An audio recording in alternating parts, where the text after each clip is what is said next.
তুমি আজকে দুনিয়াতে কষ্ট করে রবের ডাককে মর্যাদা দেওয়ার চেষ্টা করো, হাসরের ময়দানে যখন তোমার সাথে কেউ থাকবে না, রবের রহমত তোমাকে আপন করে নিবে। সুবহানাল্লাহ। তুমি অজুটা বানাও নামাজের জন্য, রব এত দয়াবান, প্রতিটা ফোঁটায় ফোঁটায় গুনাহ জড়িয়ে দিবে। সুবহানাল্লাহ।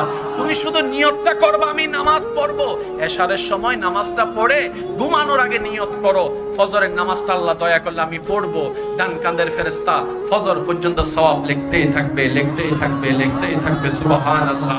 মনে মনে নিয়ত করো, আল্লাহ যদি আমাকে তৌফিক দেয় আমি একটা মসজিদ নির্মাণ করব, আল্লাহ ফেরেশতাকে বলে যে আমার বান্দার সওয়াবটা লিখতেই থাকো, কারণ সে ভালো কাজের নিয়ত করেছে।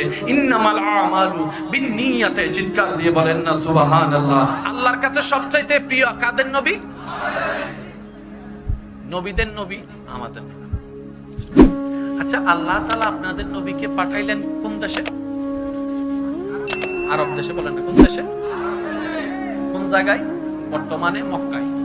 কোথায়? মক্কায়। কোন গোত্রে? জোরে বলেন না কোথায়? ওই সমাজের মানুষের চিন্তা কেমন ছিল এটা তো আপনারা জানেন।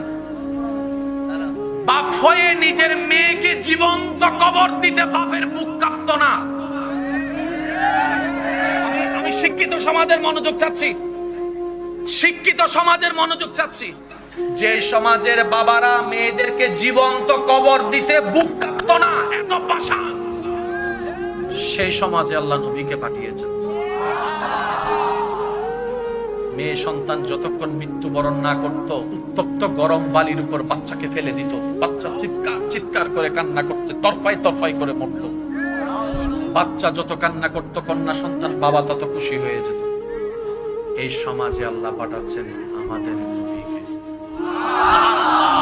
যে সমাজের মানুষের কাছে মদ খাওয়াটা পানি খাওয়ার মতো ইজি ছিল।